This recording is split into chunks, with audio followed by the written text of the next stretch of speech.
Assalamu alaikum. The history of King Abdulaziz ibn Saud and the unification of Saudi Arabia is well known. Everywhere you travel in this country, you see the results of his far-reaching ideas. Let us take a personal tour through this history with a gentleman who worked and traveled with King Abdulaziz. We have with us Sheikh Mohammad AlMana. He's chairman of the AlMana Hospital and author of the book, Arabia Unified. Sheikh AlMana has led a varied and interesting life. Although his family is originally from Najd, Central Arabia, he was born in Zabar, Iraq, and at the age of 10 was taken to India by his father. He spent the next 12 years of his life in Bombay, where he was educated in an English school. In 1926, he joined the court of King Abdulaziz ibn Saud in Riyadh as chief translator and interpreter. For the next 9 years, he and other members of the court were the king's constant companions, journeying with him into battle, on the pilgrimage to Mecca, and on all His Majesty's desert expeditions. While at court, Mr. AlMana was responsible for the translation of all correspondence from English and Urdu, and was interpreted on many important diplomatic occasions. After leaving the King's service in 1935, Mr. AlMana returned to India for 2 years. He then worked as a translator and subsequently as a contractor for Aramco in Dhahran. Since 1954, he has devoted himself to his business interests and in particular to the running of the AlMana General Hospital in El Khobar. Welcome to the program this evening, Sheikh AlMana. Thank you very much for this good introduction. You're more than welcome. Something about my life in brief. Very well stated. We had a series of questions that we would like to ask you, and it would kind of follow your living in India and then coming back to Saudi Arabia and being with the king. When you were in India, what events decided that you should come over and serve with King Abdulaziz? Well, you see, King Abdulaziz emerged in the deserts of Central Arabia in the 1914, 15, and in as much as I was from the province of Najd in Central Arabia, I was following his exploits and his achievements and his battles as he tried to unify his kingdom, or the kingdom of his forebears. And I, therefore, being from the same province, you see, I decided that he became my hero. And I decided that given the opportunity and having studied English in an English public school in Bombay for 12 years and graduating in matriculation, I thought that he would be in need of a translator who would translate for him with the foreign consuls or foreign ambassadors and foreign countries, and also in the Muslim countries like India and Pakistan and other Muslim countries. And being from the same province, I thought that if I joined his court, he would make me a minister.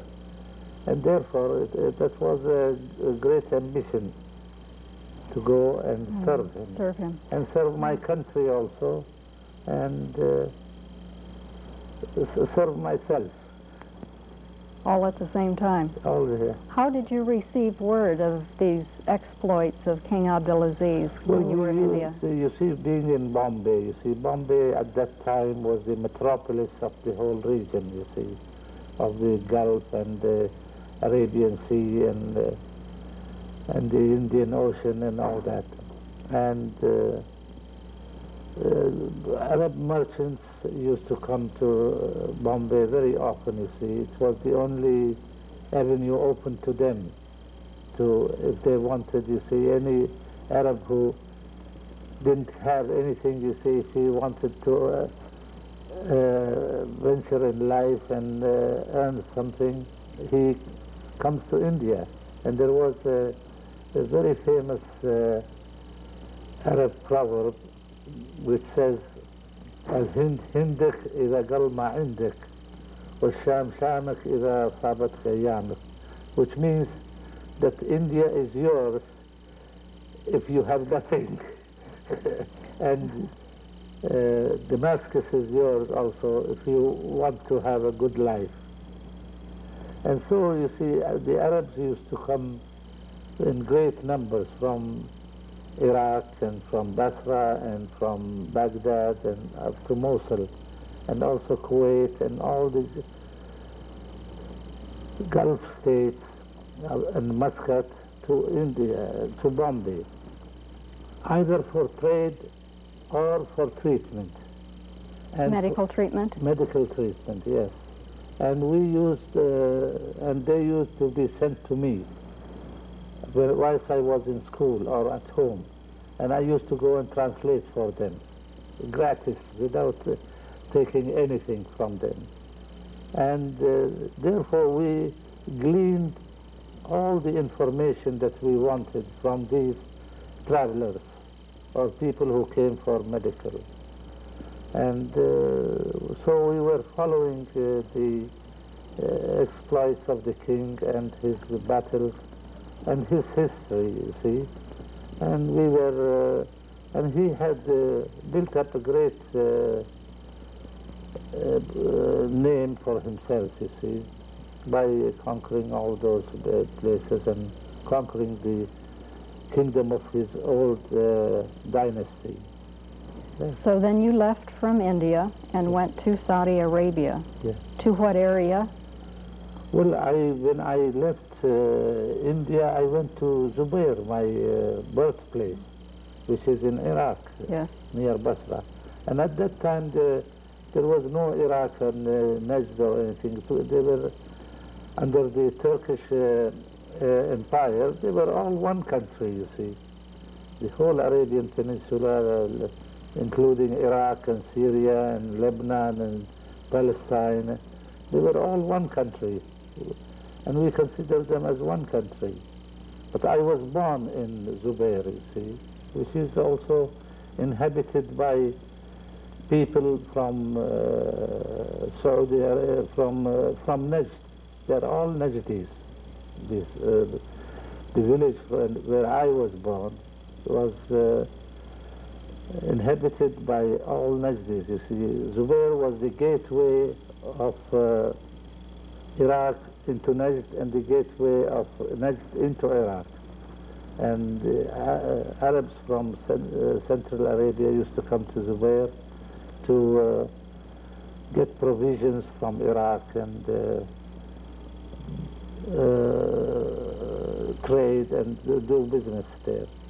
So is that how you made contact with the king then? Is yes, through people when I came to Zubair, you see, Basra is inhabited by the merchants from Najd, from Central Arabia. Most of the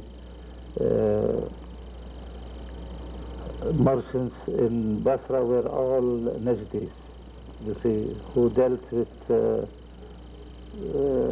Iraqi goods to foreign countries. So when I came, I tried to get a post or to get employed by some of these merchants. But they said they did not need a man who was very highly qualified, you see, as a clerk. They wanted somebody who could write only, we want so many bales of cotton or so many sacks of rice or so many sacks of wheat, and that's all. So you were overeducated for their So they purpose. said, you're too highly educated for us. Then I began to write letters to the Times of Iraq or Basra Times. There were Basra Times and Times of Iraq in Baghdad, but Basra Times was in Basra. I began writing them letters, and slowly, then it so happened, you see, by chance that two of His Majesty's ministers came to Basra. And I took the opportunity, and they resided in one of our Zubairi's house in Basra, the house of Al-Mandil. And there in Al-Mandil's house, one of my cousins was the chief clerk.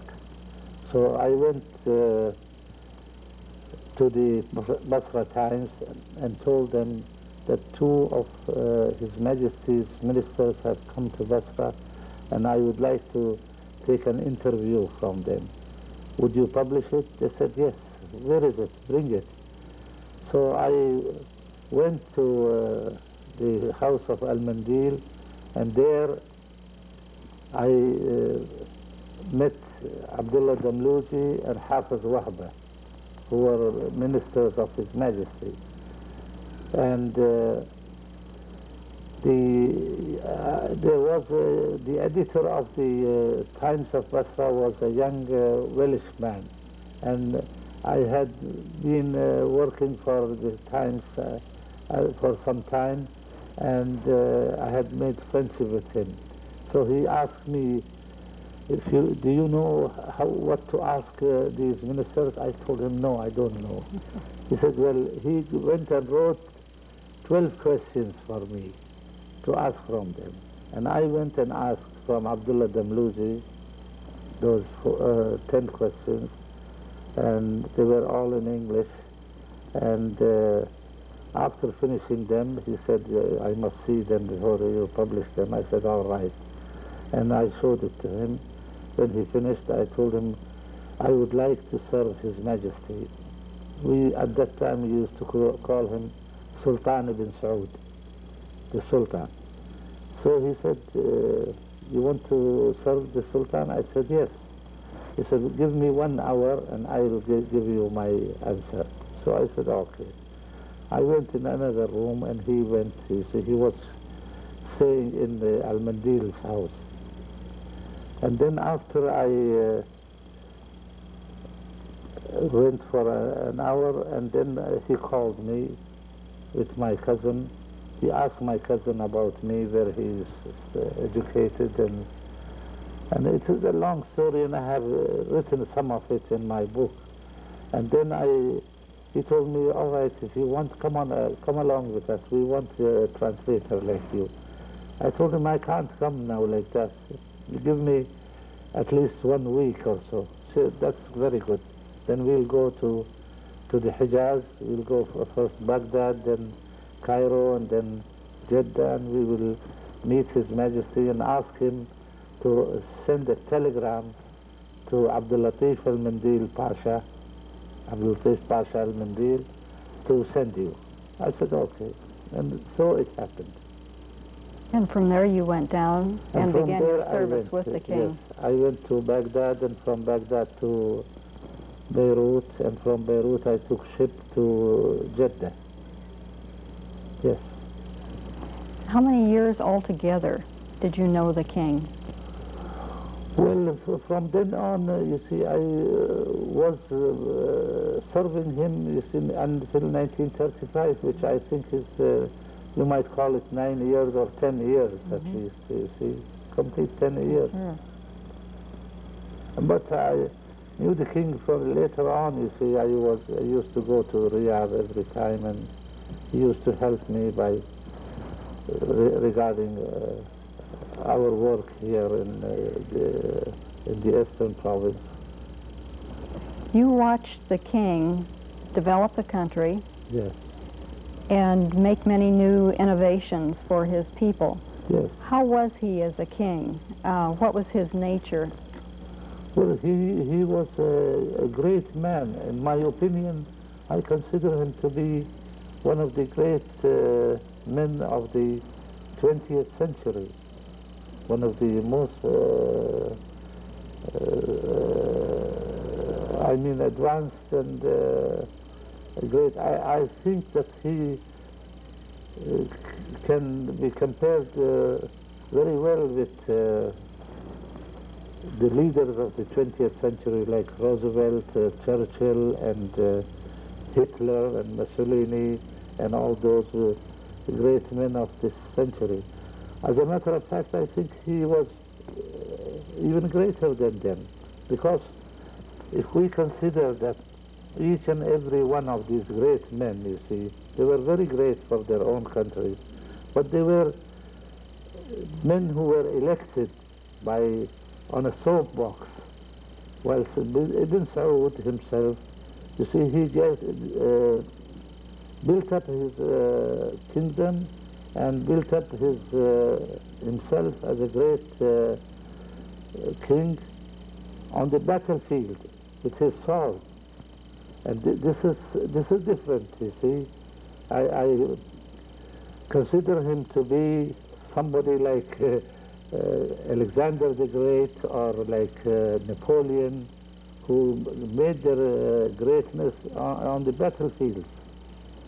He was very adept at strategy and planning his battles, was he not? He was a great warrior and a great politician and a great, what shall I say, he had great characteristics. And in my book I have described him very well. Yes, he was a man of very tall stature. Yes. A very imposing figure from what you had said. Yes, yes. And had a lot of charisma for all the people. A lot of charisma. He would, when he is in his audience and in his majlis and he speaks, you see, he captivates the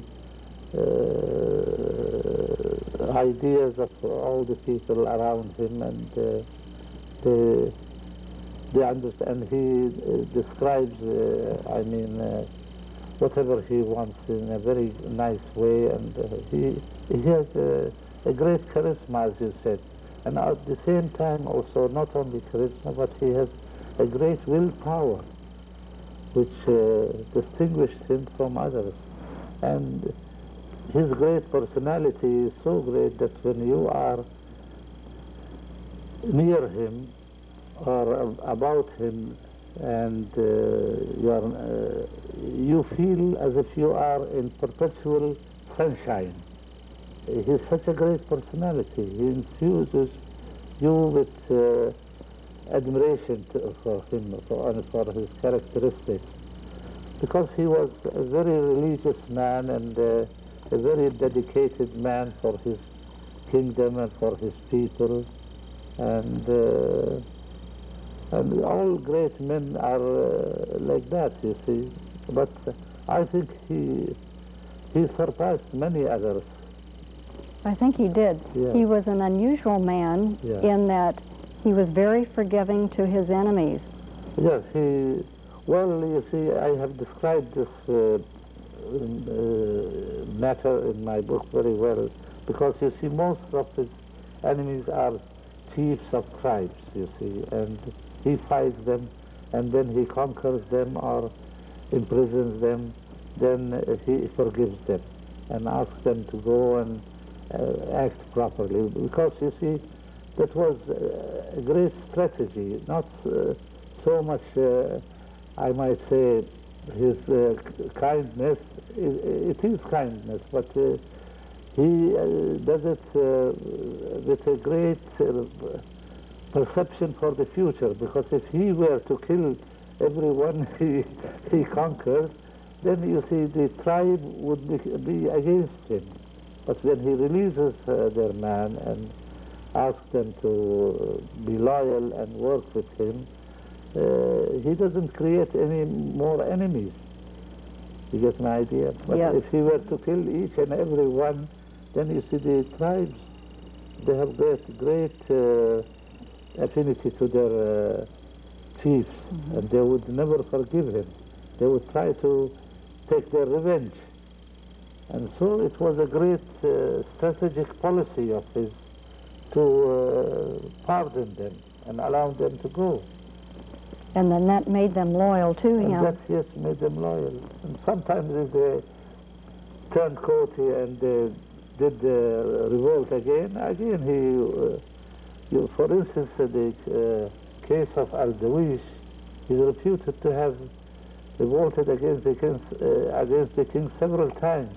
And every time he revolted and the king catches him or overpowers him, he leaves him. Until the last time, you see, when after the Sibila and the Khabari Wadha, when he caught him again, and he was brought by the British from Kuwait and delivered to him, he put him in prison and he died in prison. He didn't kill him himself. He stayed, I think, for nearly 6 months in prison. So all of these events, by having the different wars with different tribes and then forgiving them, they became loyal. Yeah.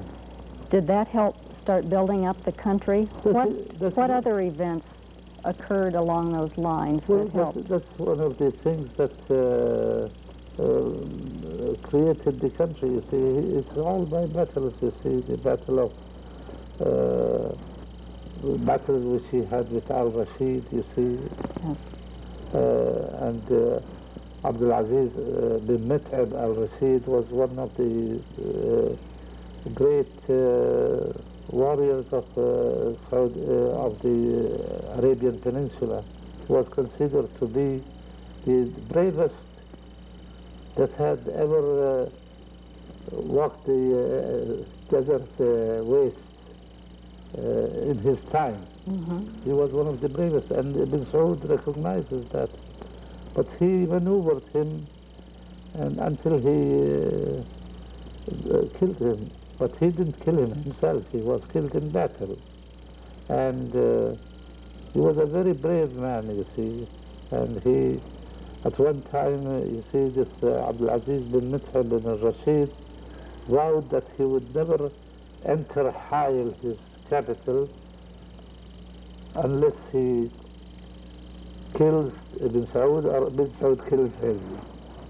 And he remained like that for nearly some years in the desert. He never went to his town.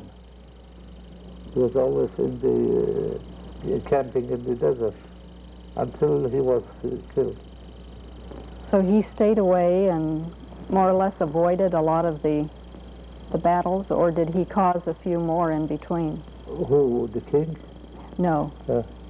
Ibn Rashid? Yes. No, Ibn Rashid was always trying to go into battle himself. As a matter of fact, one time he asked the king that why should we spill the blood of our men, your men and my men? Why not? Let us fight for ourselves.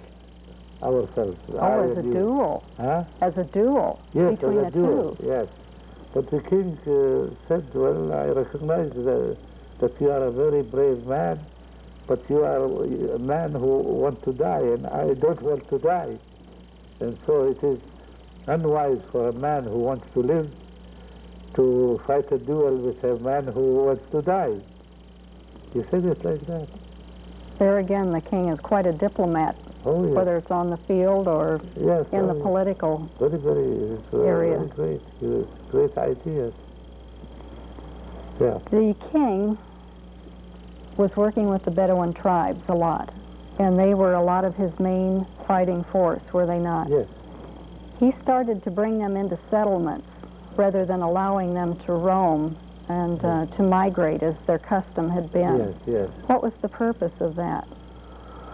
Well, you see, they are, by nature, they are nomadic, you see. Yes. And not only they, but even the people of Saudi Arabia in their towns, you see, like Qasim and Sudair and Hail and Riyadh, they are also, this nomadic characteristics are inherent in them. Even the king and his forebears, his ancestors, his fathers and grandfathers and great-grandfathers, they were also always on the move. They don't, even if they are in towns, they don't like to stay. You see, I remember reading about the history of the old Sauds. You see, Saud bin Saud and Mohammad bin Saud and others, whenever they came back to the town, you see, to their capital and stayed for a week or so, they again started an expedition. You see, it was one of their livelihoods, you see, and so the Bedouins were all taken up by this, to always migrate from one place to another, either in search of pasture or in search of adventure. That was their life, you see. You can't, and therefore Ibn Saud, you see, wanted to have an army, and wanted to know where they are located and where they are. And so he suggested to them that on their water wells, all the tribes have water wells in the desert. That belong to them? Huh? That belong to them? That belong to them, yes. And if it does not belong to them, they acquire it, you see, and then after they acquire it, they consider it their sphere, you see, and nobody else can come there. And they also restrict it to their tribe and to their camels and their cattle and their sheep and other things. And if other tribes transgress against their pasture, they drive them away. And he suggested that they should settle on those wells and, I mean, husband the land and grow things, you see, on the land, you see, plant it and farm it. And by this, and he paid them also money, used to pay them at least 3 pounds, gold pounds for each man, and 6 pounds to the chief of each group. And also the chief of the tribe, he gives them still more, and he gives them every year. They come to Riyadh, and he gives each man that comes there 3 pounds, gold pounds, and 6 for the chief of the group, and gives them the robes and I mean clothes, and also gives them some wheat and some rice and also tea and sugar and coffee. Every time they come, you see, and he told them, you settle down in these, and if you need anything, you ask me and I'll give you. And they used to ask him and he used to give them, until he made them settle, because he wanted to know where they are, because otherwise he would not know where the tribes are or where they are pasturing or where, because they are always on the move. So if he needed a fighting force all of a sudden, yes, he could locate them very quickly. Yes, and call them. He calls them and they come. As a matter of fact, even those who are not in settlements, when he calls them and they are loyal to him, they come, you see. And therefore, you see, he All of a sudden he has got a very large force, not large, but the whole Arabian Peninsula's tribes were under him, you see, and they were fighting for him. And also they would not cost him anything, you see, to call them any provisions or anything. They bring their own dates and or their own tea and coffee or whatever they want, and rice and some flour or so, and they don't need much, you see. With the dates, the whole tribes were living on dates, and they milk their camels and eat the dates. And I read that that was one of their staples yes. as they traveled, Yes. in between battles especially. Yes, yes. And that doesn't cost them much, you see. And the battles do not last more than 1 month or 1 month and a half or so between periods and all that. And they carry enough dates to last them for that 1 month. Yes. You attended some battles with the king.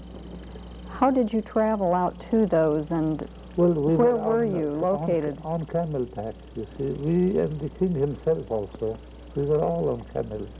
Were you prepared for that, coming from India? Well, I was not quite prepared, but you see, there is an Arabic proverb which says, with the multitude you have to go. So we couldn't help it, you see. If everybody is going on camels, what shall we say? I won't go unless I have a motor car. And motor cars wouldn't work, you see. We had motor cars, and we went for the Battle of Sibila when we went. We went from Riyadh to Al-Qasim, to Buraidah, with the king motor cars. And then we left the motor cars at Buraidah and took camels. The camels are a lot more sure-footed, at least. Mafi Shak, there is no doubt. There is no doubt. You see, these camels and horses are one of the great means of transportation for the Arabs. And in my opinion, they were the source of the expansion of the Arabian empire. After the Prophet, you see, he had religion and he had the camels and the horses, which were not available to other people, you see. Of course, Europe and India and China may have some horses, but they don't have the camels, you see. And also their horses are not as good as the Arabian horse. The Arabian horse is very adaptable, you see, and it has got great stamina also for working hard and with the camels. And I think God had endued the Arab people with these two things, which were a great fortune to them in those days. And it was the camel and the horse that made them go up to Spain, conquer Spain, and into the middle of France also, up to Poitiers. And also on the other side they went, conquered India, and may have gone up to China and Indonesia. It was all because of the camel and the horses. Now, the Arabs lost that means of transportation, but God has not forgotten them. He gave them oil, which is as good as, much better than horses or camels. And they have to use that oil to regain their greatness, in my opinion. Substitute it for the horse and camel. Yes, that's true. Now, the horse and the camel are nearly useless in the present age. But there was something and that, you see, about 2,000 years ago, or 1,500 years ago, isn't it? Definitely. Yes. When you were with the king, you also sat in on a lot of negotiations and discussions with Westerners, Yes. with the king. Yes. Well, Many of the Westerners had so many positive comments about King Abdulaziz. What was it about the king that they admired most, do you think? Well, he was a great man, you see, and everybody recognized that, you see, and he had, as you said, he had built a great empire, not only a kingdom, you see, and everybody recognized that, you see. Yeah. And I think he was a very strong diplomat in dealing with any nationality person. Oh yes, he was. He was very good, and he knew the interests of his country, and he was never, never tricked or cheated. He knew what is good and what's not good, you see. And as a matter of fact, you see, this question is very hard, you see, to answer as to what other people thought of him. But as I said, being a great man, you see, it is inherent in him, you see, like any other great man, to do all the right thing, you see. For instance, like people like Gandhi or so, they were great leaders of their country, and they were of a different kind. But you see, you can't say what the Europeans recognize as great in them, you see. They were great in themselves, you see, and so they imposed themselves on whoever met them. And you see, their very character and very mentality and very ways of dealing with other people are good. And he was like that, you see. But he was a different person now. For instance, Gandhi was a non-violent man, while Bin Saud was always on the battlefield, you see. And he was a great warrior and a great general, so to say, and a great soldier. And the Europeans or the Westerners considered him to be a great soldier. I remember that when we met some of the Britishers in the Khabari Warha, they told they were British,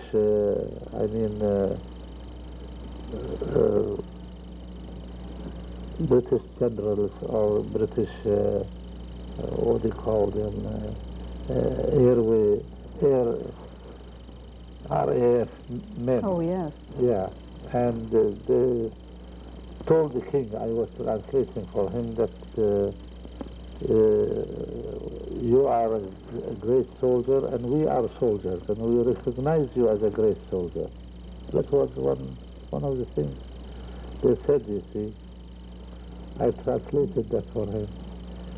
Yeah. During the time that you worked with the king and attended all the meetings, the battles, what are some of the highlights of your time with him? What are some of the memories that stay with you the most? Well, this is also, I can only say now, you see, that those things I have written them in my book. Oh, you've covered so many of them in your book. Yes, I've covered everything, you see. And those all are the things that I can tell you one thing, you see, if you read the chapter about the king himself, you see, about Ibn Saud. I hope you have read that chapter. Yes, I have. In which I said that T. Lawrence had written a book with the name of 7 Pillars of Wisdom. And I said that this is a very apt way to characterize the achievements of the king, because he based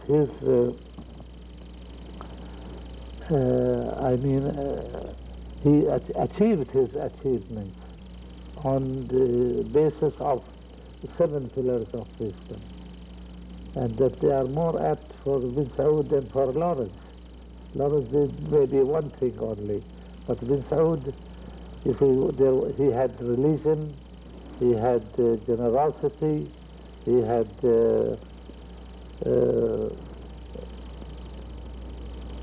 bravery, brave, and he had justice and fairness, and he had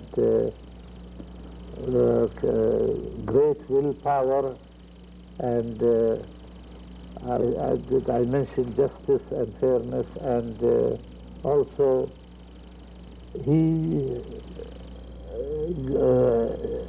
had great secrecy of whatever he did. You see, nobody in his court would know what his next step would be. His ideas were always very secret, even to the nearest to him. So he kept his own counsel and did not... He kept his own counsel and did not discuss all of his plans then with the people around him? Only when he wants to enforce them. Then he would call his people, or his advisors, or his generals, or his... and he would discuss them with them, discuss whatever he has. But until then, nobody knows what he's going to do. That was one of his greatness, you see. That's one, and great willpower also. Whatever he wanted to do, he could do.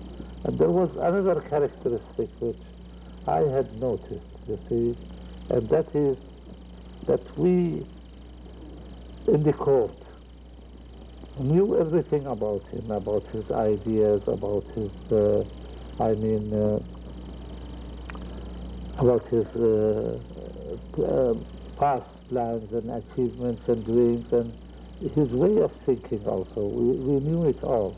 And sometimes he would venture and do something which we consider to be wrong. And eventually it turns out to be right.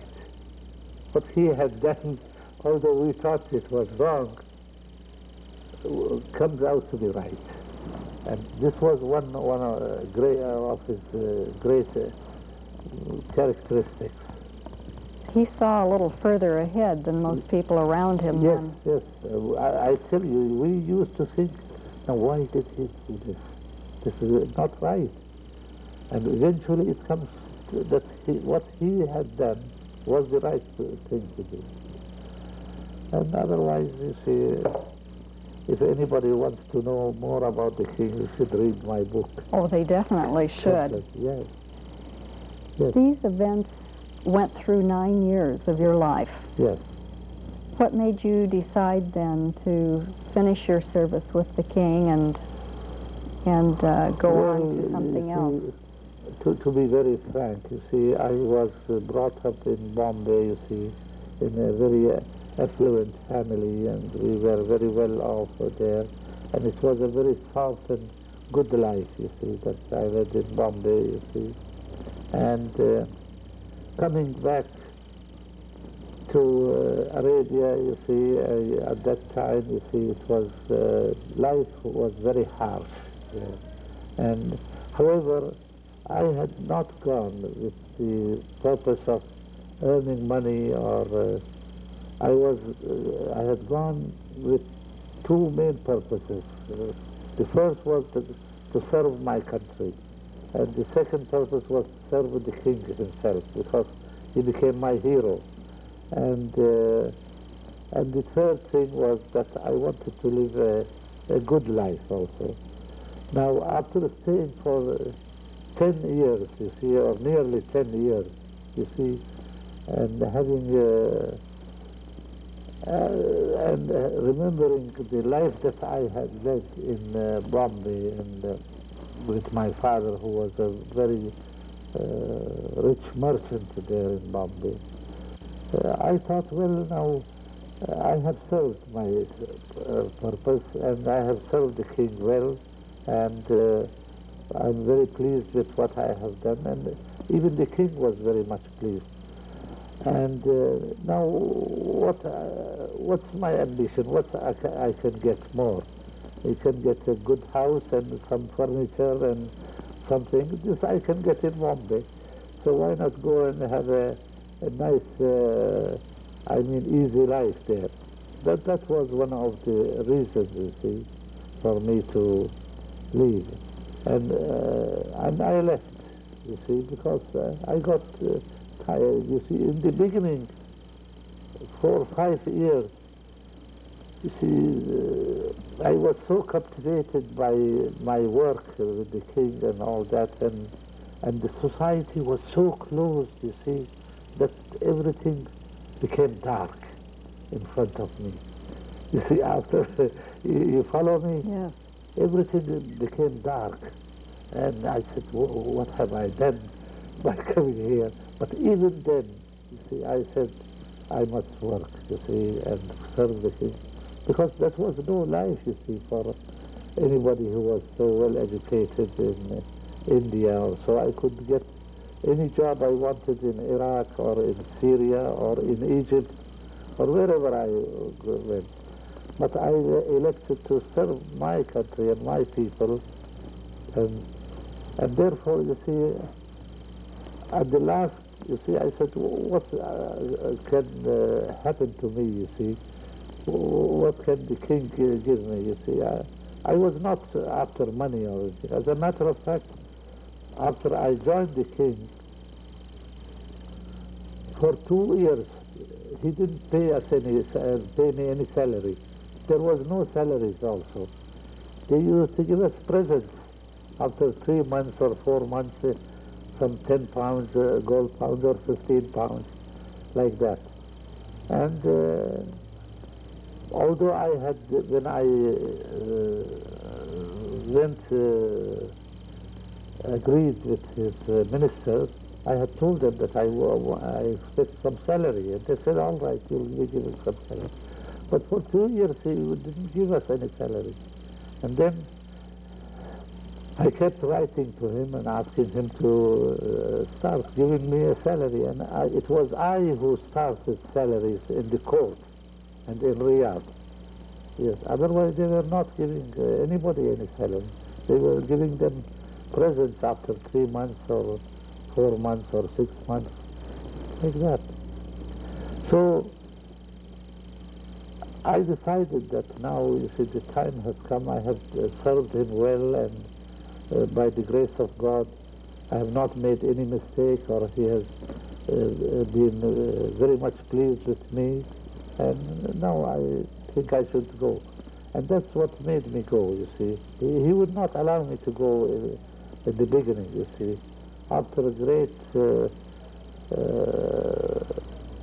tussle, and after I requested him several times and made some of his near ministers talk to him and allow me to go. And even when he allowed me to go and I went to Bombay, he sent after me. He sent Al-Ghusaybi and told them that see if AlMana wants to come, or get us some other translator from Central Arabia. Bring a replacement in. Yes. You only stayed in India 2 years, though, before you came back here. Yes, yes. And I understand that medicine has always been an interest of yours. Who? Medicine? Medicine yes. has. Is that what brought you back here then, was the thought of the serving of the people then, in the medical end? Well, I will not tell you lies. It was not that. But now, you see, after I went to India, and I see my father was still as a merchant, you see, and he was well off.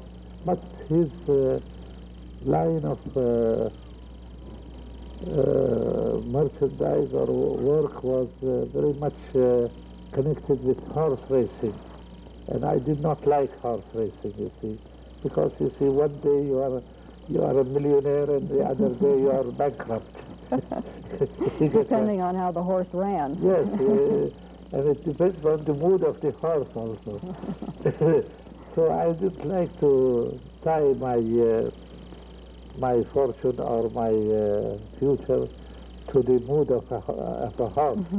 And so I told my father I want to go. And I came back. But you see, I came back, and this matter of opening a hospital or a clinic or something, you see, has always been in my mind. And I was still wondering, you see, that at the time when I went to the king, stayed with him 10 years, we didn't have any doctors in Central Arabia, not one doctor. There were some doctors in Mecca with the pilgrims and also in the Hijaz, you see. But in Central Arabia there were no doctors. His Majesty used to call Dr. Dane from Bahrain. Every year we came to Riyadh, and for a month or 2 months, and he would treat all the people in the Central Arabia who would come to him. And I was wondering even that the king didn't send me back to India and ask me to bring him 10 doctors. I would have brought him very easily 10 doctors, you see, and they would have worked. But at that time, I don't know, God was treating them, you see. They were falling sick and getting all right or dying, just as nature brings them. When the telephone was introduced during King Abdulaziz's reign, yes, there was some problem at first. Of course. With his people, with the Bedouins. Yes. How did the king view this telephone? Did he feel that it was a good thing? He considered all these modern scientific innovations as something good, you see. And he used to say in his majlises to the Bedouins and all that whatever is good in them we should take. And whatever is not good or is against our religion, we should discard it or do not allow it to come. But he considered that these telephones and wireless also are something which are good for the people and for the country, and electricity also. And he used to encourage these things. But you see, the Bedouins and their mentality, you see, they were consider everything, any innovation, anything new, as something, the work of Satan. And but he got over that, and he told them, now, if you sit down here, and he made some of his men to speak in the telephone and read verses from the Quran. And when they read them, he told them, now listen to these verses from the Quran are being brought from by the telephone, and if it was the work of Satan, he would not carry them. They were convinced, you see. And later on also, when they introduced the wireless, also the ulamas of Riyadh, they objected to that, and they came to the king and told him, now we don't want this wireless to come here. We don't want it.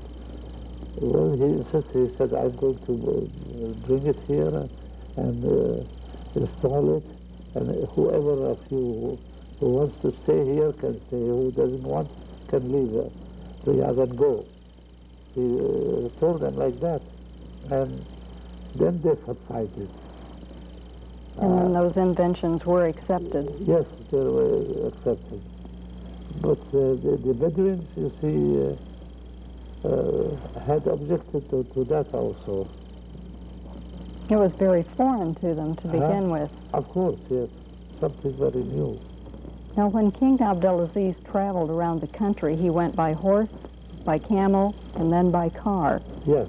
If he would come back today, yeah, how do you think he would feel about his grandson, Sultan, with his trip into space? Well, that's a very... well, I think he would accept it, you see, as something very new, and he was a very open-minded man, you see, and even if he did restrict anything, it was just in order to abide by the rules of the Quran or religion, and also that to show the ulama that he is not, deviating from the right path. That's all. And I think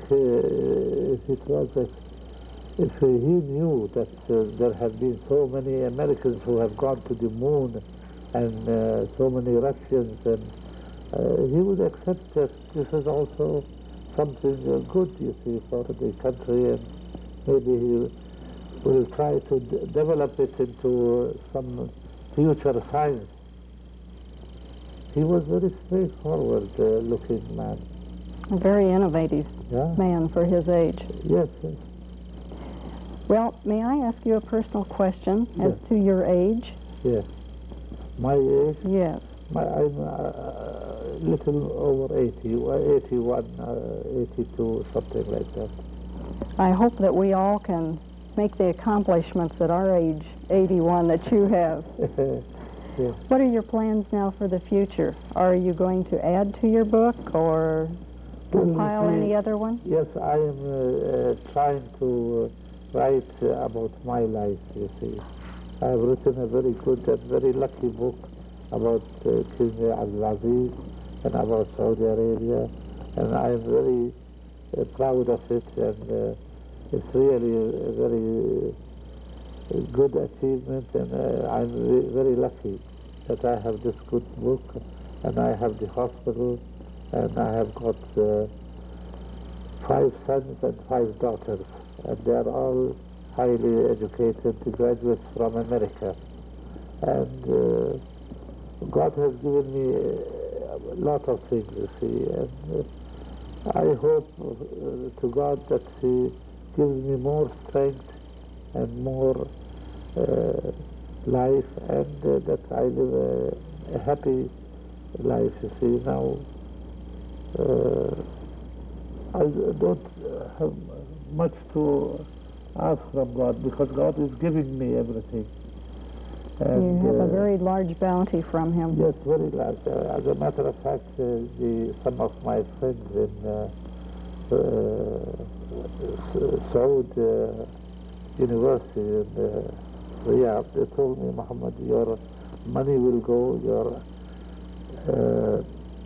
property will go, your hospitals will go, but this book will remain. That's very true. It's an excellent book to find out more about the king and the occurrence and the unification of the country. Yeah, it's written in a very easy language, and a very smooth language, and in a very attractive It's a way. very readable book. Yes, and like a story, or like a novel. And well, it is giving the history of a great man, and also the building of a country, which is not an easy thing. No. I'd like to thank you for your generous giving of your time and all of your memories, so that our viewers could have an idea of some of the life of King Abdulaziz. Also, many thanks to the director, who has spent many long hours on the camera crew, and all of the others that have made this film possible. We hope we'll have another opportunity then to discuss your fascinating history in the court of King Abdulaziz and the development of Saudi Arabia. Thank you very much. I have really lot of things to say, which I have not said in my book, but they will require time. And I thank you also, and thank the Saudi television for giving me this opportunity to air some of my views, you see. And although many of them are in the book, you see, yet to clarify them more and more, and I hope they will give me some more opportunities at some more leisure time to explain some of the things that people may have not understood or may have not grasped properly, you see. I hope we can too. Yeah. Thank you again to the viewers. Good night.